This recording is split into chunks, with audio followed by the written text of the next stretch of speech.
A couple pretty small. Okay, okay. Usually people I ask about this usually be zero typically, but kids like you are pretty rare at times. But Yeah. again, it's mostly because when you look at travel content like travel tourism channels, YouTube, blog posts, a lot of the content creators are white, right? And I mean, there are some great content creators. Don't get me wrong. I love a good amount of them, but sometimes, obviously, when it comes to travel, especially for Asia, East Asia particularly, a white person's experience is gonna be completely different than a black person's experience. Like, now, just to be clear, I also mentioned this in the book. Yes, all foreigners will get stared at. It does happen, but the amount of stares varies depending on your skin tone. So that does have so obviously, even if a white person, black person have the same build, age, height, hair length, et cetera, a black person is still gonna get the more looks than a white person. It's going to happen no matter what.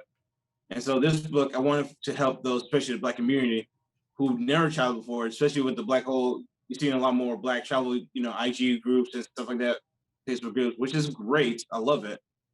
But there's still people who are a little bit hesitant, who just don't know either. So maybe this will help feel more comfortable about traveling abroad, especially as their first time doing so. So, like in the book, I cover things what you expect to be, what's like to be a black person in Korea.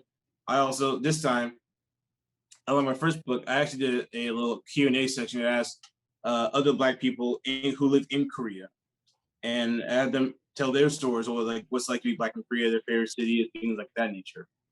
And so everyone has their own stories of what they experienced. Again, same story, like people staring. Some did face, some xenophobic moments, but again, it's not really worth, crying, crying, pulling out your phone, oh, calling out racism, all that bullshit. And also, one thing I did mention in the book, like how in South Korea, when you're looking at when you walk around town, people, a bunch of stores and restaurants will be playing music all the time on the speakers. Sometimes you will hear uncensored hip hop.